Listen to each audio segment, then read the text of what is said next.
Mr. Steve Wheatcroft in the studio today, and we're going to Yeah. be unpacking this story. It's going to be amazing. If you guys don't know much about Steve, you're going to find out today. But I want to go back to when you originally started. From my Yeah. notes, I'm saying 1989. You first Yeah. founded the company, and would Yes, you I did. Yeah. walk us through that? How'd you start it? Why'd you start it? Was it on purpose? Did you fall into it? Help us understand. Uh, well, the true story is this, is that, I was playing on a hockey scholarship at a university. I was taking a business degree. So, um, and I never really was a big fan of the whole business school because especially in Calgary, it's big, like we're kind of like the Texas of Canada, like Alberta, the oil industry. So there's a lot of Yeah, this grooming to kind of climb the corporate ladder. And that's kind of how the course curriculum was laid out.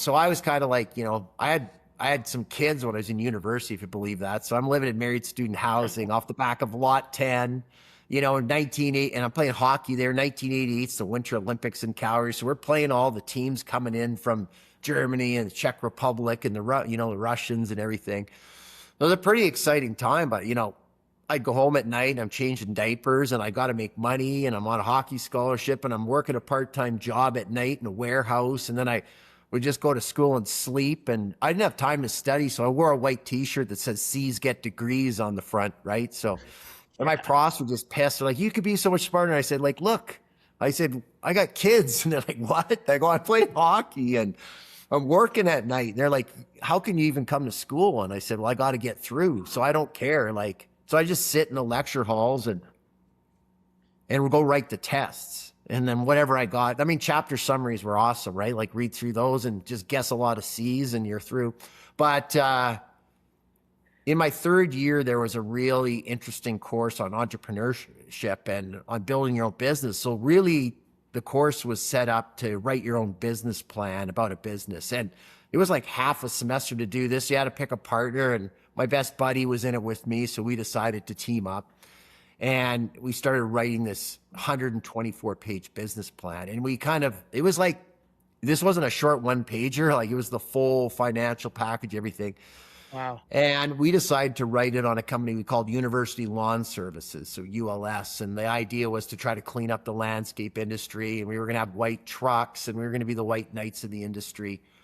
And then it was kind of a franchise model to kind of, because at the time, college pro painting was a big thing in Canada. I'm pretty sure you guys had that in the US. It might have started there.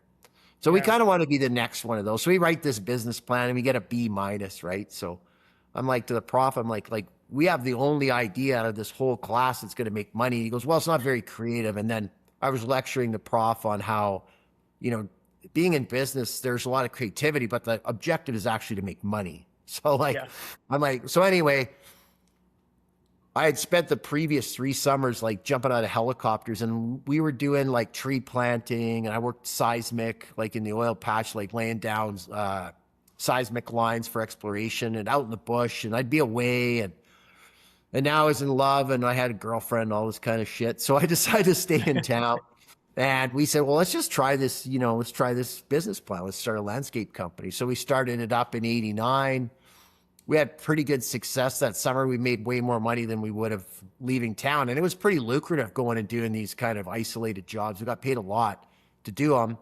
And then that year, so 1990, I graduated with a business degree. I had BCom in marketing, finished out my scholarship, and had a lot of job offers, but they're all to go work for these big corporate companies downtown. And it was funny. It was like, well, what are you guys hiring me for? Don't worry about it. We just want you to play left wing on the hockey team, on the counting hockey. We'll figure that out later. And I just couldn't put a suit on. That just wasn't me. I love being outdoors, yeah. hence the tree planting and the seismic work. So we launched University Lawn Services full time. And there was me and my buddy, and then he went to a corporate job 3 months into it. So he left me. And then my other 2 partners were my brother and Ross. And those 2 guys played on the hockey team with me, and they were younger than me. My brother was playing in the Western Hockey League and ended up going playing pro in Germany. And those guys loved that I was running the business full time. They still had 2 more years of school, and they were making all this money. So Yeah. we kind of worked it out, and that's how it kind of started off. And then over the years, I bought my brother out in 93, and then I bought Ross out, my brother's best friend, in 2012.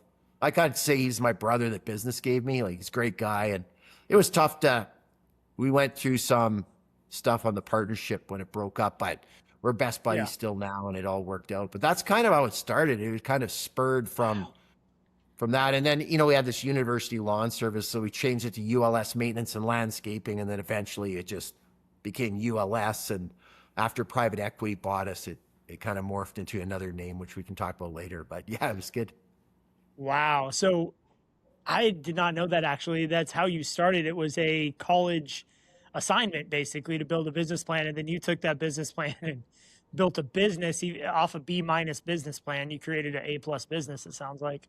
Yeah. And I wish I could find this prof now, right? Because they always say, if you can't do, you teach, right? And the doers do, right? So, and I think I said that to him. So I'd love to say, well, hey, basically built or founded the biggest landscape company in Canada. That would be a nice thing to tell him now, but whatever, we'll let that slide. We'll let it slide. I think for people listening, it's just never let anyone tell you what your limit is or what you're capable of. Yeah. And I'll be honest with you, like when I started it, especially the fact that I had kids, it was hard to turn down that solid paycheck. And Oh, I bet. And for the first probably 10 years, it was always like, well, I'll do this till I find something better. And I admit that now, and I can think back to how it held me back, because I never was fully vested until right around somewhere between year 8 and 10, where I went, you know what? I got to stop thinking this way and thinking somebody else is going to come along. And as soon as I fully committed, which would have been probably right around, 1998, 1999, like the business just took off from there. It just went into hyper growth mode. Looking back on that, was there an aha moment? It sounds like there was, but what was the catalyst to that? Did you just realize that, or did someone help you see that? How did you realize I need to go all in on this thing? And then you were able to turn the jetpack up. Well, I think part of it is that unwittingly I had dug myself so far into debt and loans and equipment loans, and then I was like, I'm screwed. Like, how am I even going to get out? Yeah. And then I realized that, it's kind of like, I don't know if you do a lot of fishing. I'm actually going fly fishing tomorrow. Oh, but when you get a real bad fish hook in your finger, a lot of people try to pull it out and it doesn't work. You got to push it through. Right. And so I was kind of in that spot where the realization was like, I gotta go. I can't get out. I have to, this has to work. And then I really started to change the way I thought the thoughts was always, well, this is something, I find something better. Now it's like, well, I'm going to have the biggest landscape company in Calgary, because that's where we originally started, and we end up with multiple branches, but I'm going to be the biggest in Calgary. And then after that was to be the biggest in Alberta. That was to be the biggest in Canada. I just kept, and that's simple kind of visioning, right? Like it's easy to say, oh, I'm going to be the biggest landscape company in the US or whatever, wherever you are. But that just came out of my mouth. And then it was like, that's what I'm going to do. And then I was all in. And once you go all in on something, typically you get better results, right? I'm a big proponent of all in. It's why in 2025, we decided to go into electric equipment. Our team said, look, we're either going to do this all the way or we're not going to do this at all. We went 100% all in. And it's been one of the best things that we've done. Yeah. Not just because the electric equipment helped us sell and helped us be more efficient and what have you, but it was the fact that we went all in on something that we could all get behind as a company. And it's a big difference. And I think when you're like a all in type person, people want to be around that. So there's all these people around me.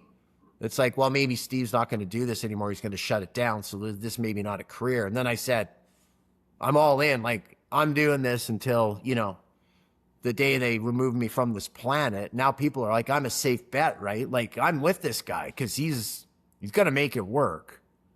I was a captain of my hockey team. I was captain of my rugby team. I was like, well, people were like, I've seen Steve all in.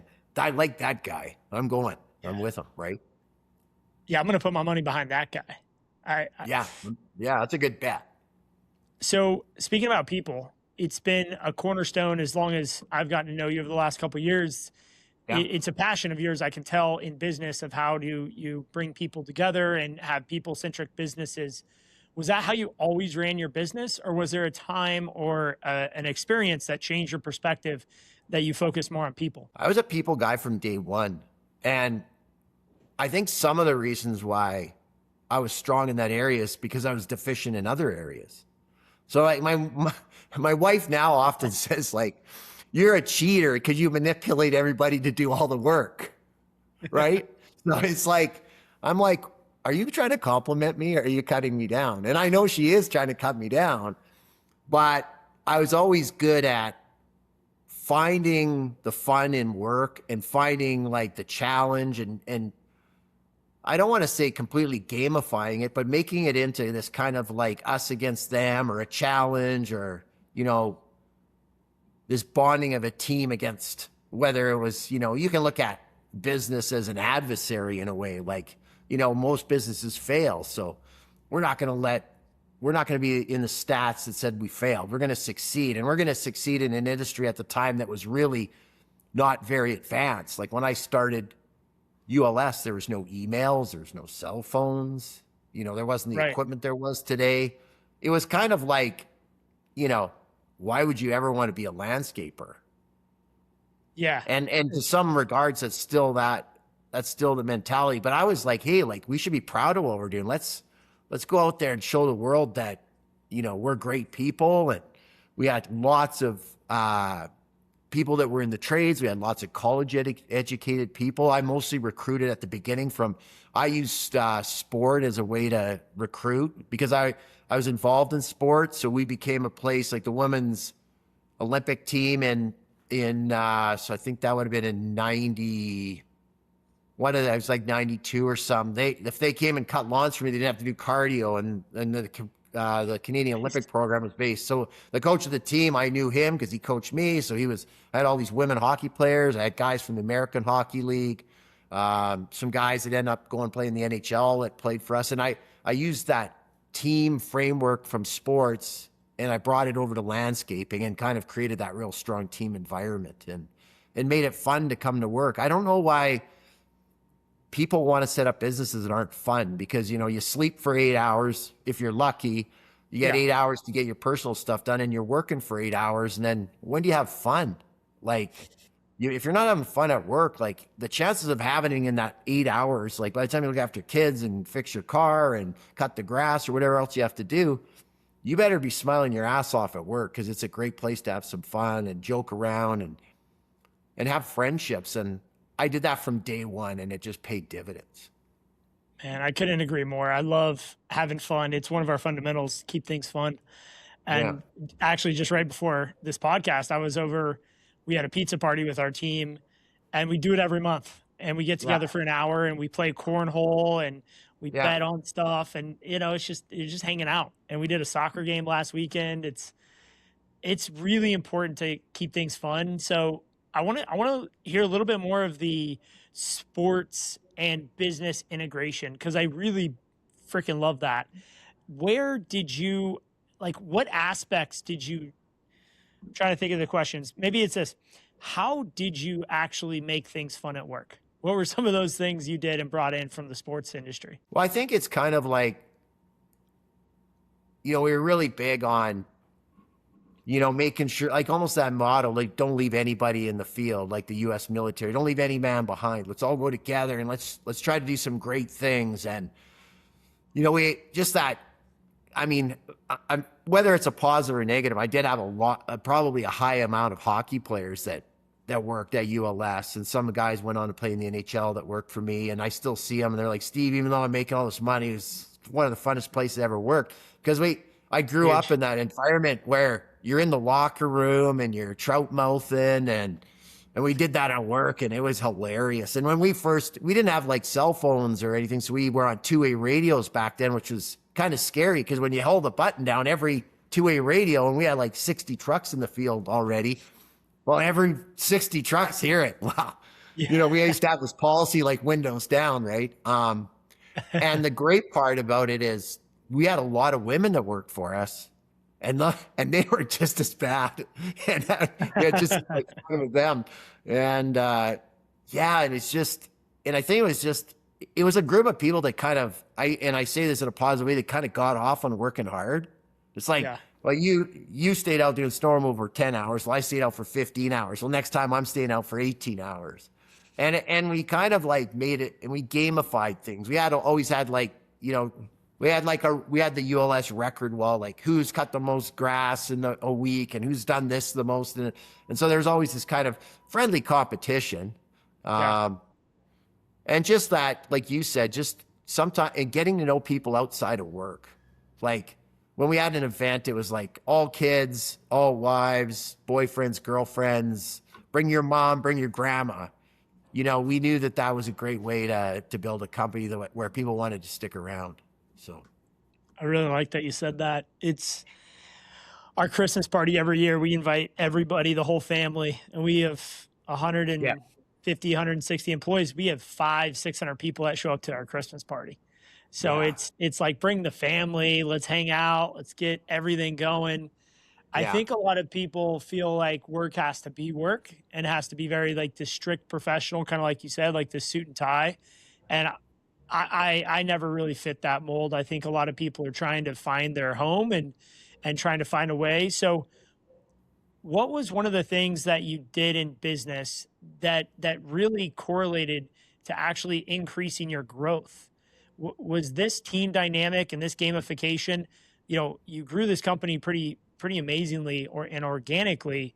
How did the gamification tie into you growing the business? Well, I think like it was, maybe it wasn't through the gamification, but I think the fun was allowing people to not have a ceiling on what they wanted to do. So it'd be like, I'd always like, and I talked about it on another podcast, and we called it kind of elephant hunting, where we come up with these like, it was like, who can come up with the most outrageous like contract that we could get, right? And people would be like, yeah, we're gonna do like every transit station in Calgary one day, and we're gonna cut all the public parks, we're gonna take over all the golf courses, and we put all these ideas on a board, and then we would start to try to get them, and that was like broadcast out to the whole company, like, let's see what we can do. Like, and I'll be honest with you, sometimes we took on some contracts and we did stuff that wasn't that profitable.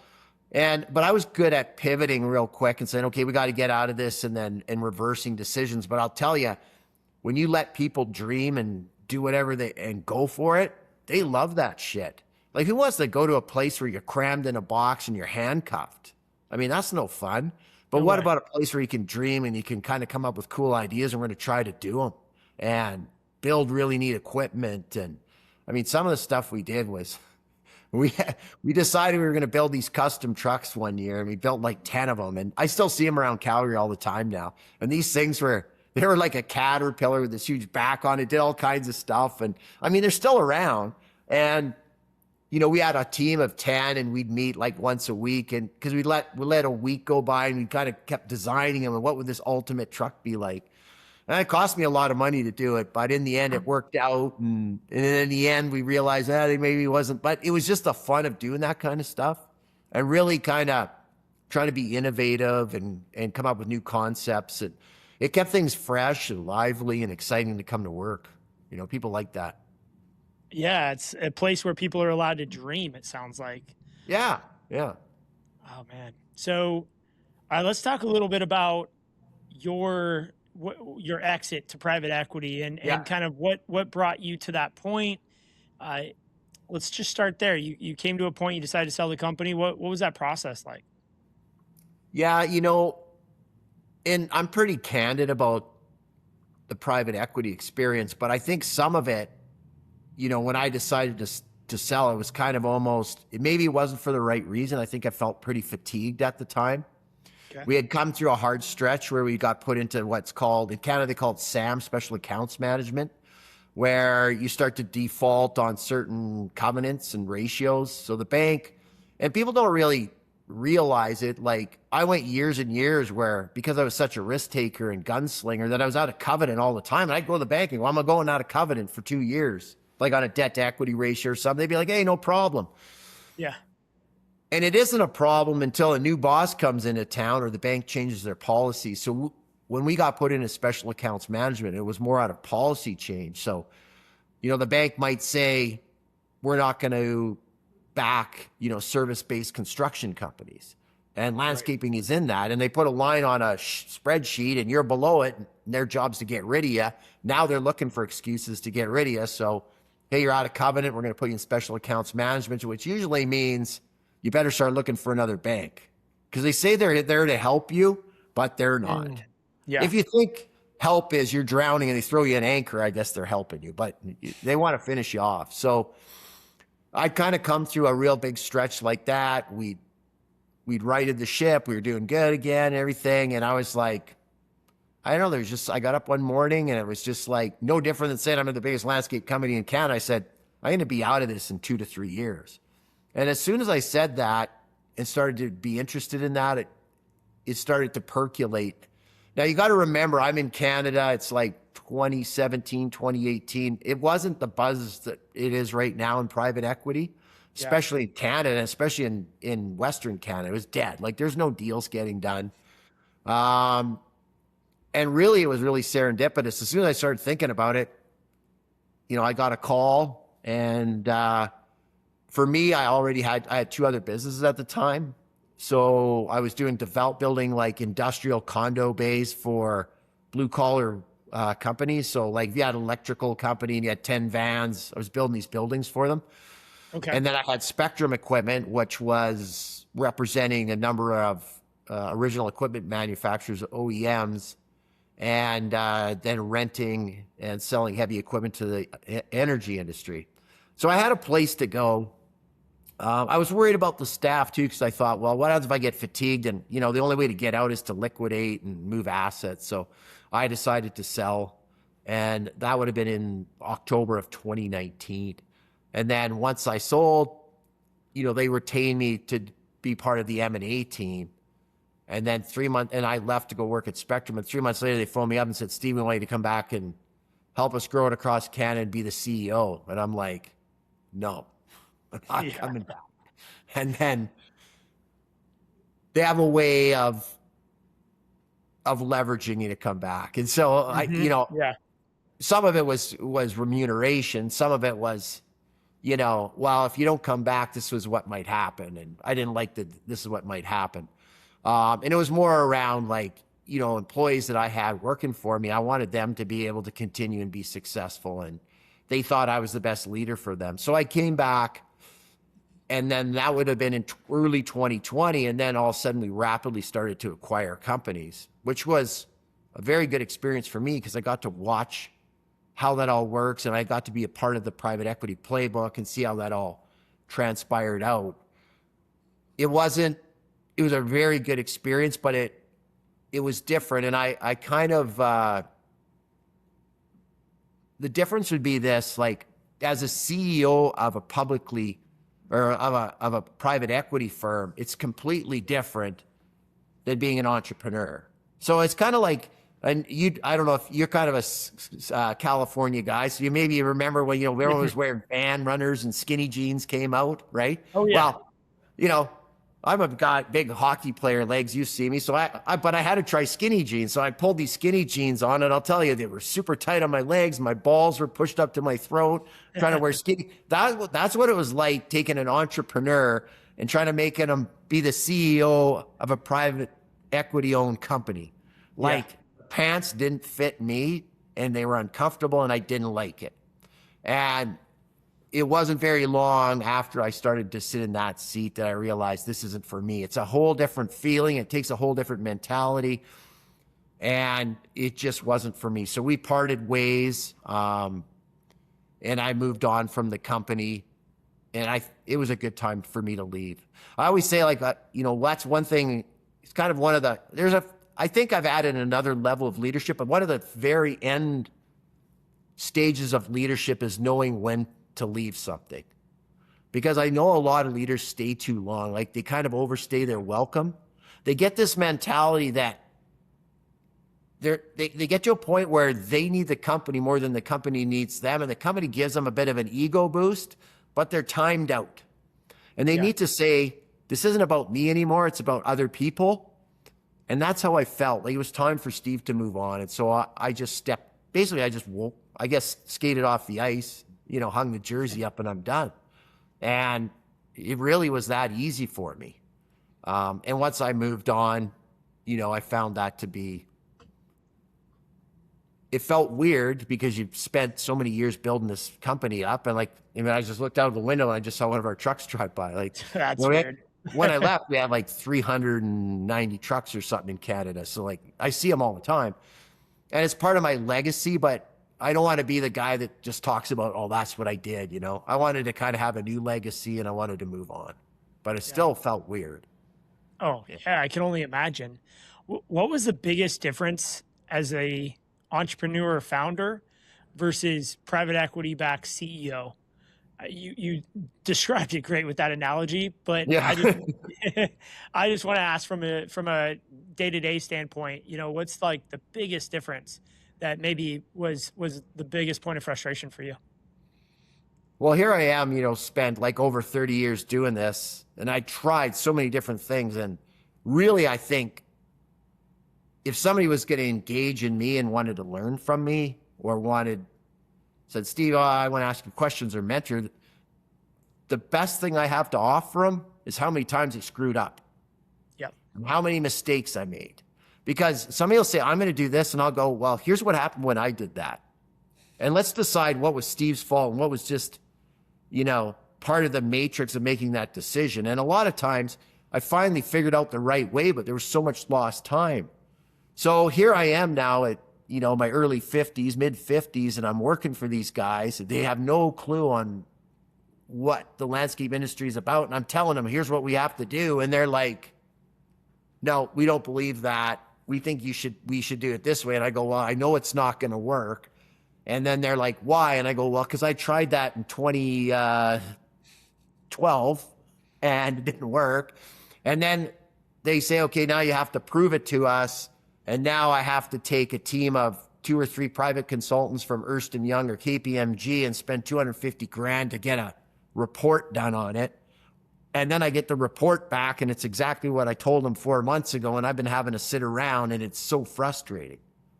And I think that I've seen guys in my situation that were entrepreneurs, CEOs that built landscape companies, now are participating and working on the private equity side of it and helping to run a private equity held company. And they do okay. And they just have the character. They were able to evolve. Now, is it a knock against me because I couldn't evolve? Maybe. Or maybe is it, I just don't like beet soup. You know what I mean? Like some people come and try this. It's, you could do this, but I just didn't like it. And I'm pretty honest, as you've met me a few times. I'm not going to sit there and bullshit somebody very long before I go, no, I don't believe in this. I'm not doing it and I'm done. And that's basically what happened. Yeah. And to be honest, the company's fine now. It continues to operate. We're still, probably the biggest landscape company in Canada. I mean, Weedman's bigger than us, but they have a lot of sales in the US. Yeah. And they have kind of got a mixed bag of acquisitions they've made. But, in the end, it's all worked out. They're still doing good. The company's still around. There's been mistakes made on both sides, but it's not easy. And you're going to make mistakes when you're trying to build something that big. So it's all worked out for everybody.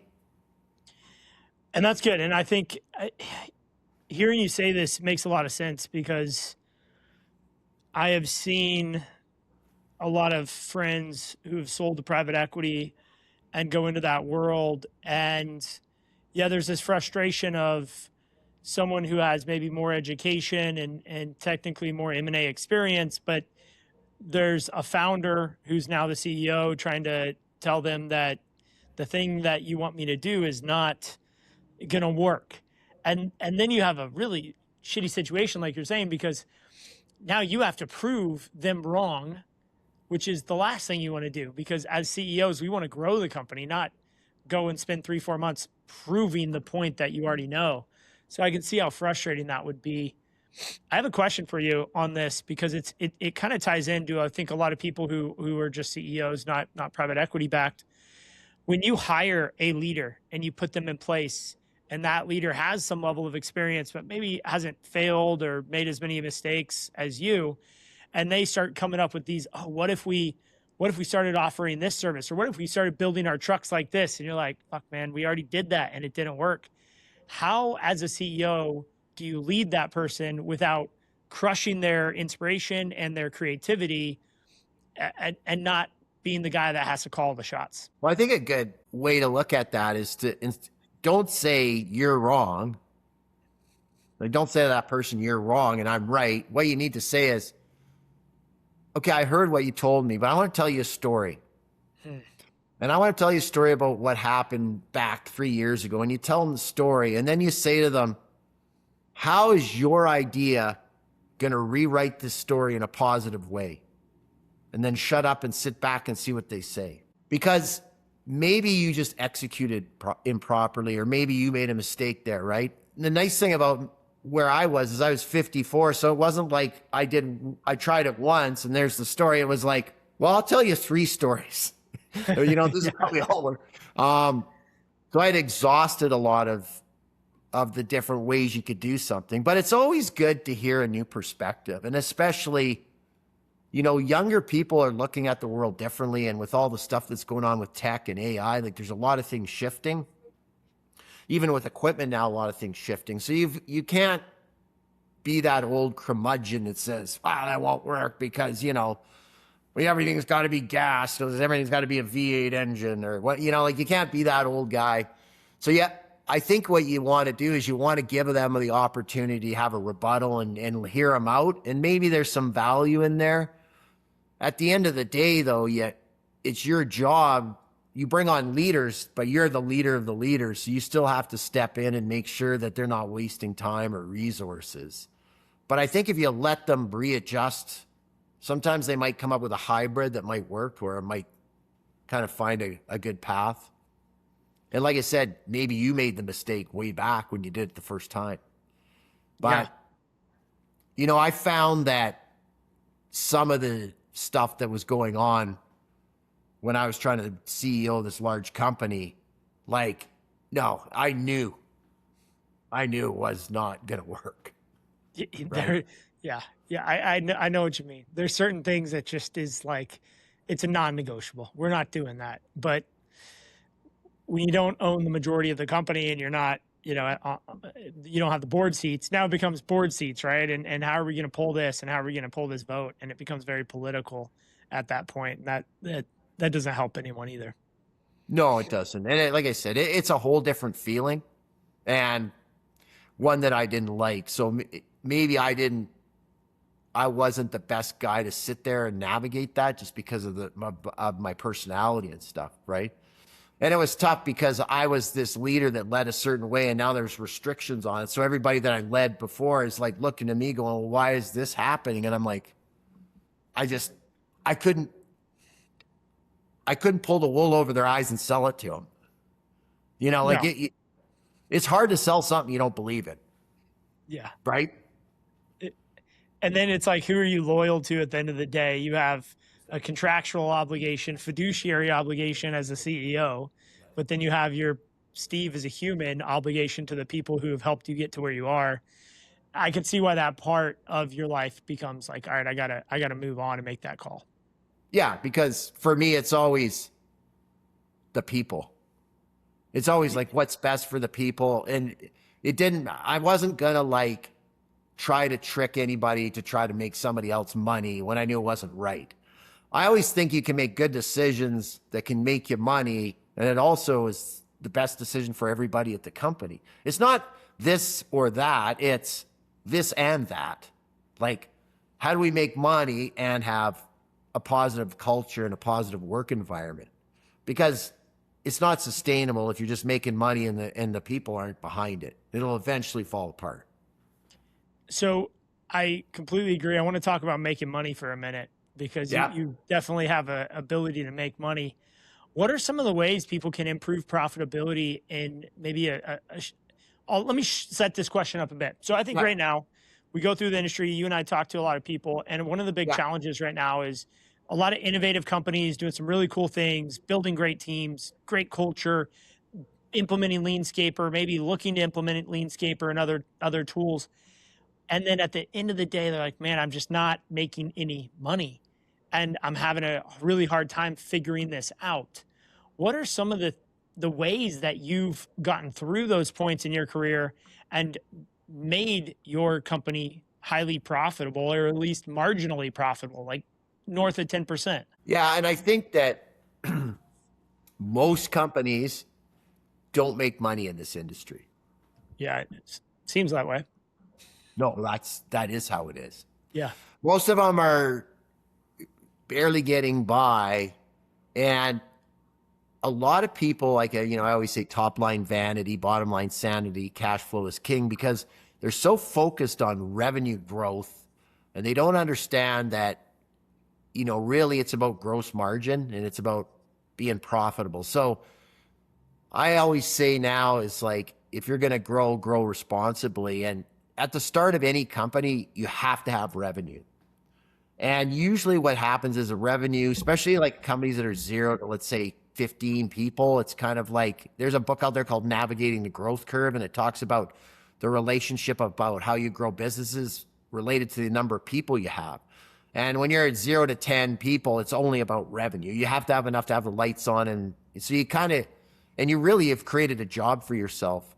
And then after that, as you start to grow, you start to have to realize that there's only one reason to do this, it's for profit. And you have to start to really be responsible, because every time you grow a company, it requires the company to become more complex. And the solution everybody has for complexity is hiring more people. And then because you have more people and you have more complexity and more systems, it causes more cash to be needed. And so it sucks all the cash out of businesses. So it's really dangerous. So I kind of look at growth as like a sprint. And then you have to be like, when you work out, you have to recover.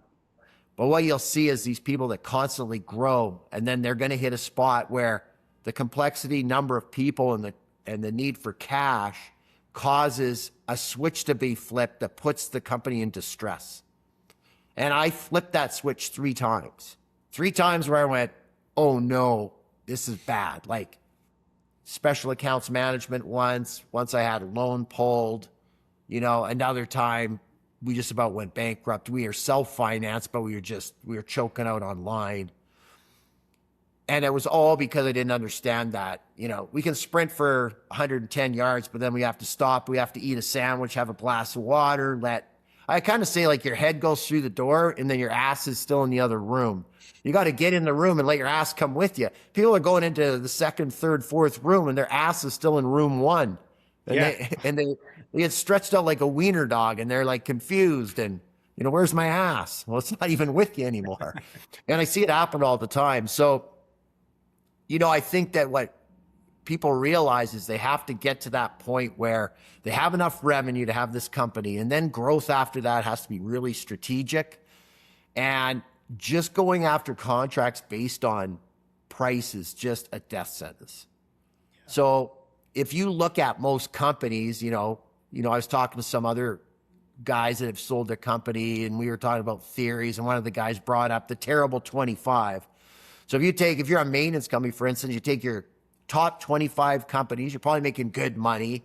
The middle 50%, you're kind of just getting there. You're maybe making 2 or 3%. And then you've got this bottom 25, the terrible 25, that basically cancel out the top 25. And you're left with the middle bandwidth of 50. And that's why you see most maintenance landscape companies doing 1, 2 to maybe 5% profit, because all the supercharged profit they're making gets removed by this bottom 25. So I always say that's the first thing you should look at is like, what's going on with the bottom 25% of your contracts? Like, where's that line? And before you go and add more revenue on, I would just replace that bottom 25% revenue. And when you do that, a strange thing's going to happen is part of those middle 50 are now going to become your bottom 25. And so now you can kind of, and then once you've done that cleansing once or twice, then you'll see it'll settle out, and then you'll figure it out. You'll get your pricing right and everything. But I see just all the companies that I work with that are doing well are because they understand what they have to charge and they hold the line. And if they can't get work, they don't drop prices. They say, how can I add more value? How do I make it that somebody can't turn me down? How can I, like, that's a strategic move to say, how can we sell a job at 25 grand that everybody else is selling at 19,000? Yeah. Like, how do you do it? Well, there's tons of strategies around that, right? Give me a couple. Well, I bought my wife a Range Rover when I sold my company, and I'm like, this is the worst investment I've ever made. And I asked my wife why she wanted a Range Rover, and she goes, well, I like them, they're cool, and da-da-da-da. Well, I'm like, well, I could just go and get you like an Acura MDX, like they're half the price, they're a damn good vehicle. Nah, it's not cool. There's an example right there. There it is. Sell the Range Rover. Yeah, you've got to build your company that way. And every time somebody in your company talks with somebody, and when I mean talks to somebody, I'm not talking about in business. I'm talking about when they're out playing pickleball, or they go out to the pub, or they're playing hockey, or they're at church, or whatever you're involved in. How does that person that works for you talk about the company? Like, do they say, we got the best people, you should see our equipment, man, we do good work? Or do they just say, I work at this shitty landscape company?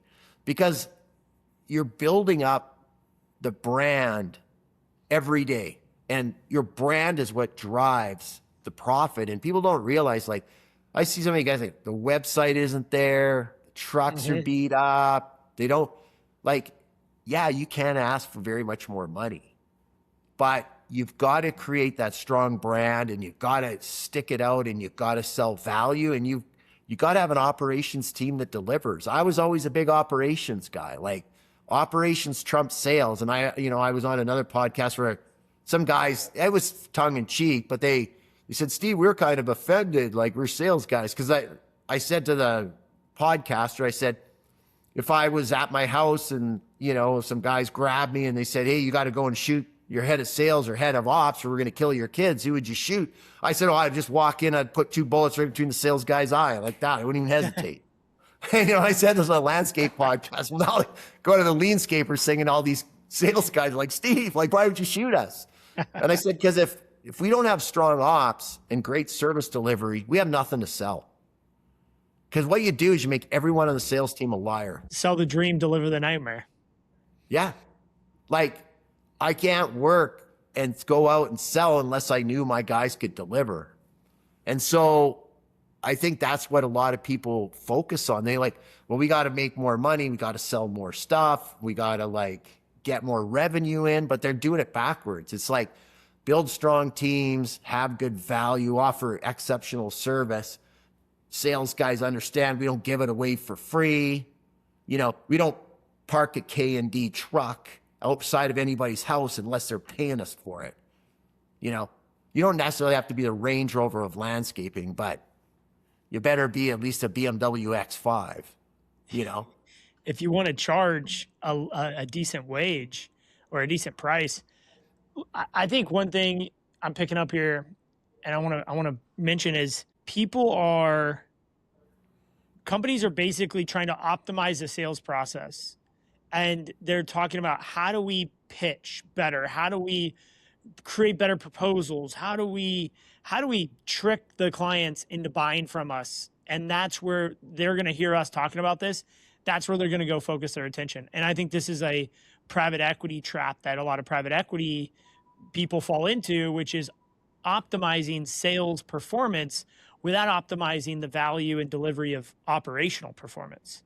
And so I just want to highlight that of what you just said is, it's not optimizing your sales to become, to wrap things in a Range Rover bow, but it's actually building the operational capacity that is providing more value to your client. Right. Because otherwise it's just a nasty cycle of sales and then losing a client, and then you got to go sell more, and you're in this treadmill that never ends. And it's such a subtle thing. Like, here's a true story. So here I am. I got all these like NCAA college hockey players and people, girls from the Olympic hockey program working for me. And I come, like, we're in this pretty rich part of Calgary, and we've got tons of maintenance and construction going on in this one community. So I'm just driving through, and I see some of my crew, and they're taking shots on this kid. Like, this 8-year-old kid's got his goalie equipment on and a net because it's Canada, right? And they're ripping tennis balls at this kid.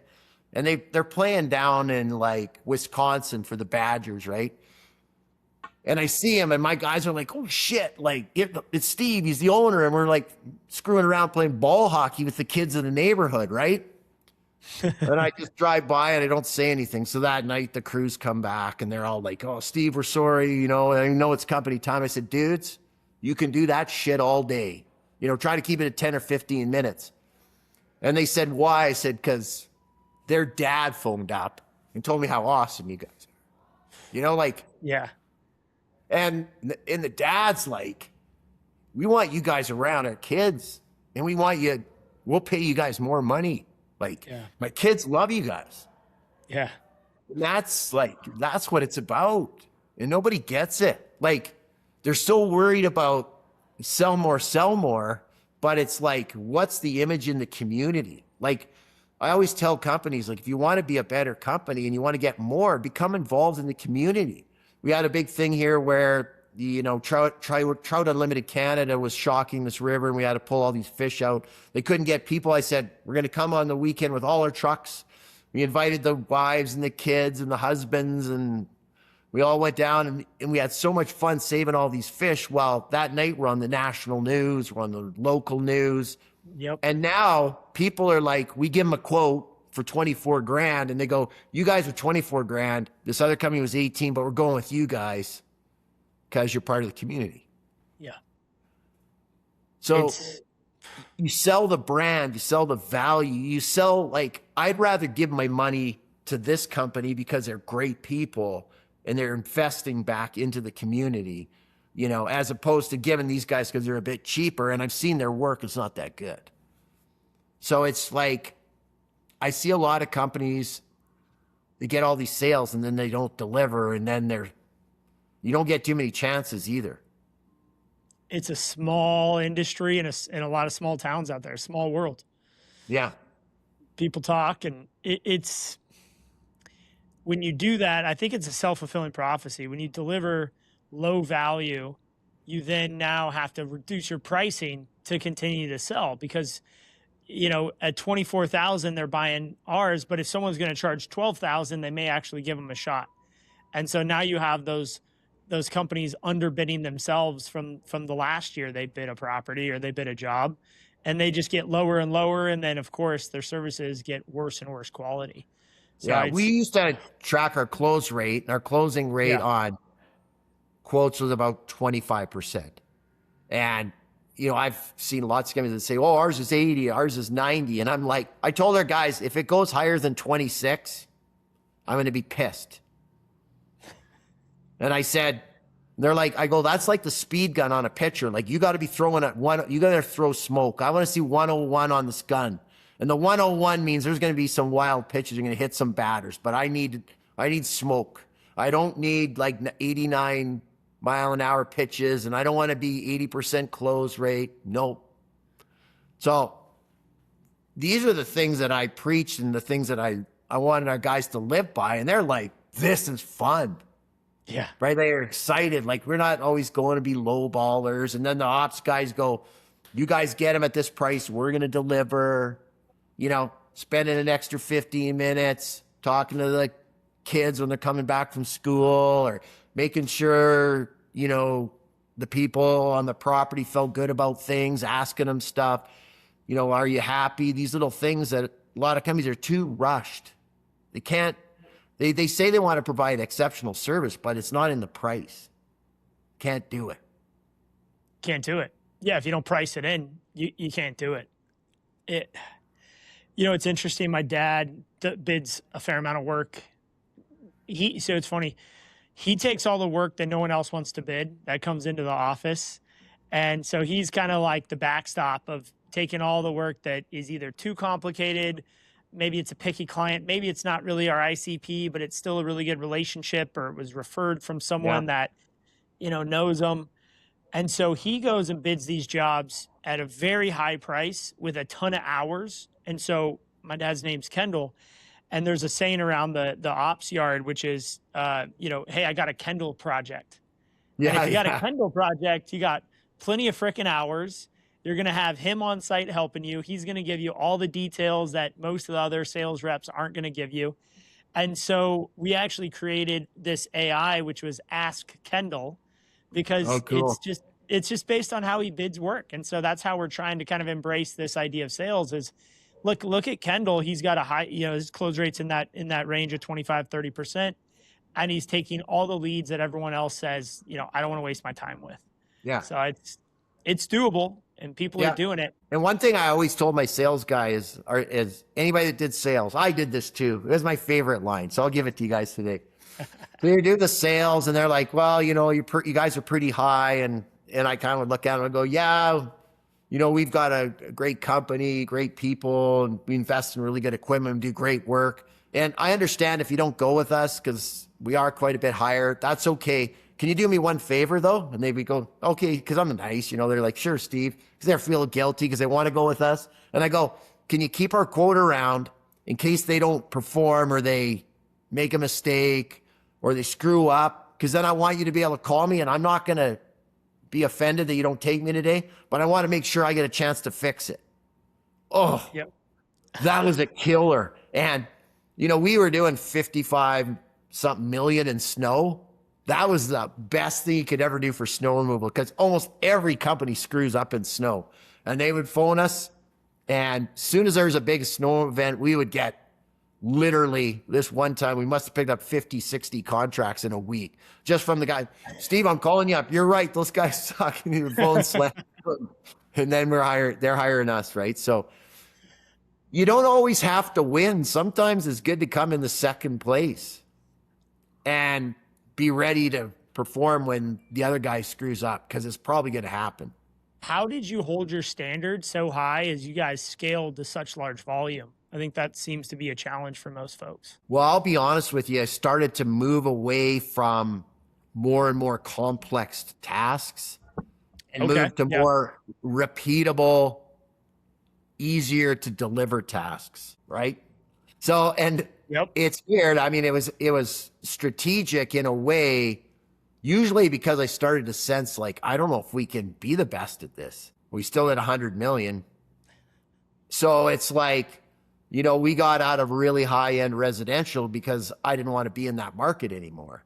Like, I think you can be highly successful at that, but you can't have a huge, we had lots of maintenance too and a lot of different things. And it was like, this is like almost a whole different business with a whole different set of rules and the ways you have to run it, processes. And I couldn't invest enough time in that because it was so deep, right? Whereas when you're scaling like very repeatable tasks, it's more about like, how do you do it across 100 crews as opposed to doing it super deep over 10 crews? And so I just gravitated toward more and more of that work and less of this. So, when we started working for big general contractors and they wouldn't pay us for 90 days and they started stretching us and using it as their syndicate bank, I just went around town and said, I don't work for you guys anymore. My trucks will not be parked on your site. And they were pissed. Yep. And I said, they said, well, Steve, I said, well, I will work for you, but you got to pay me down deposits, progress billing, 30 days. Well, that's not how general contractors work. I said, like I said, I don't work for you guys anymore. I just removed myself from that market and moved to something that I felt like I could, like for instance, we put up every transit terminal station in Calgary. So I think a lot of like landscape maintenance and construction companies think, well, they think about landscaping. I thought about what can we do with 150 trucks when we were just in Calgary? What can we do with 150 trucks that has a whole bunch of people that are good at carrying out, pre-planned operations plans on a big scale? So we started to do like, single receptacle garbage changeouts. We built custom trucks for that. We started putting transit terminal stations in. We started cutting 50 million square meters of grass a week for city parks, contract cutting for big golf courses because it was repeatable, easy to train.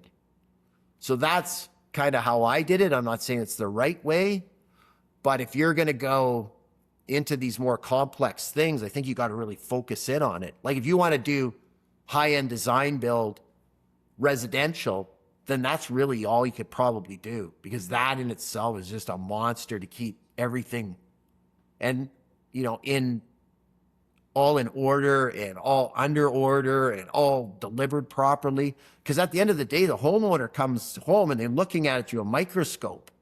Where when every you, day. yeah, you're cutting a public park that's 100 acres, and yes, and you leave a mohawk in the middle of it. No one's calling you up, and next week you'll get it when you cut it next week. They don't know, you know. But if all the stuff around the parking lots is nice and there's no litter, they're happy.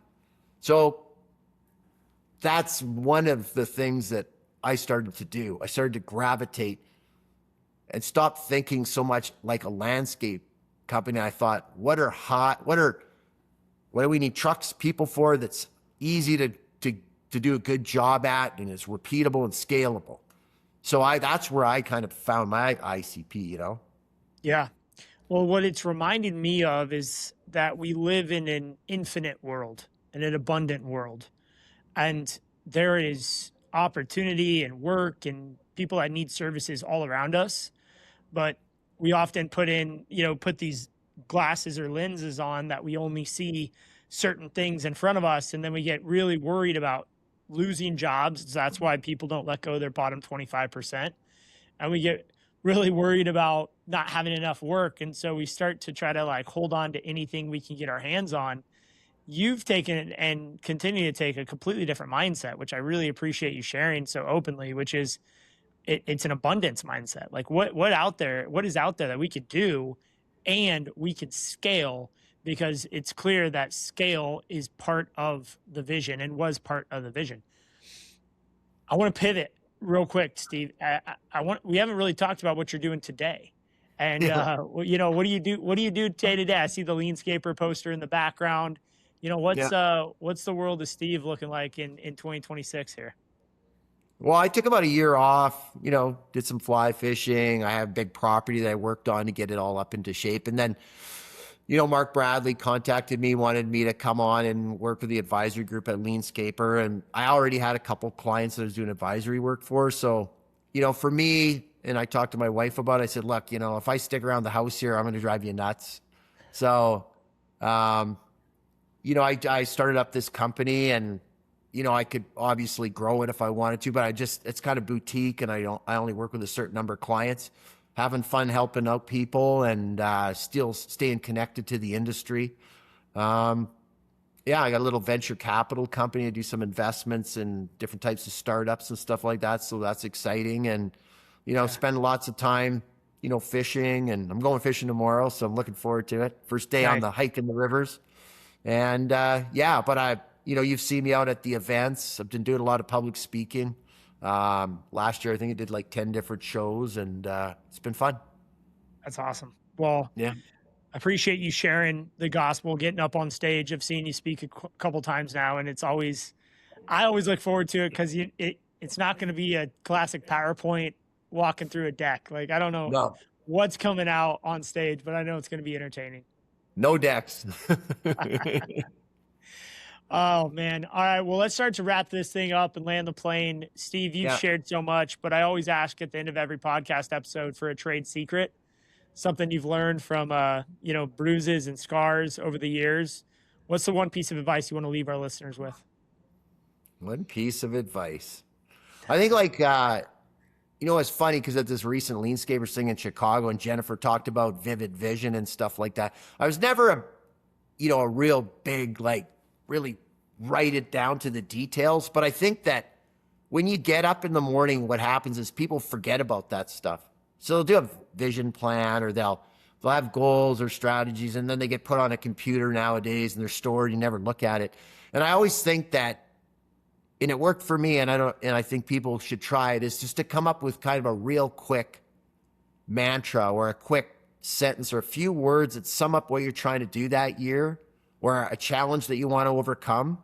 And you need to, like, put it somewhere, like you see it all the time, whether you write it on your, you know, mirror with your wife's lipstick, or you have it at the, it becomes just part of you, right? So, 1 year mine was 50M thinking, and I just kept thinking about that in my head, and 50M thinking. Everybody in my company, I had hats and shirts, and it got ridiculous. After about 4 weeks into this, they are like, Steve, what's this 50M thinking? I go, $50 million thinking. That's all I'm thinking about is we're going to be $50 million, and don't come to me with any ideas or anything if they aren't a $50 million company idea.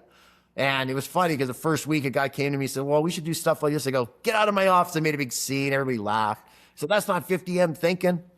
And then what happened is it was so simple, and everybody started to talk about it. Like, yeah, I got a 50M idea and I got a 50M thought. And we started.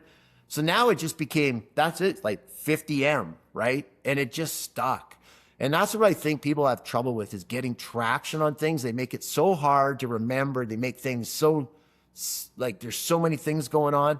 And I think if you can come up with one sentence or a couple words that really grasp what you want to get done for the year, and just keep pounding on that nail till it's so far into the wood that you'll never come out, I think you're going to find that you get traction. And then next year you pick a new one.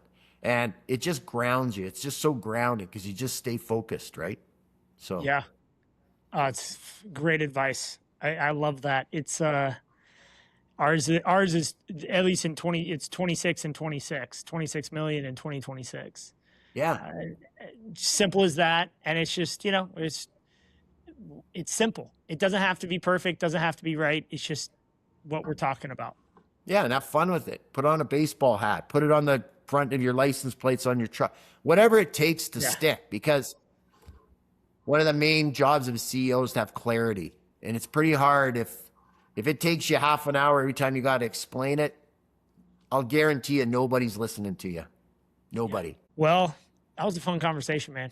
Thanks for coming on Trades Talk. Thanks for tuning in to Trades Talk, where the next generation of disruptors comes to raise the bar. If you got value from today's episode, share it with someone in the trades who's ready to level up.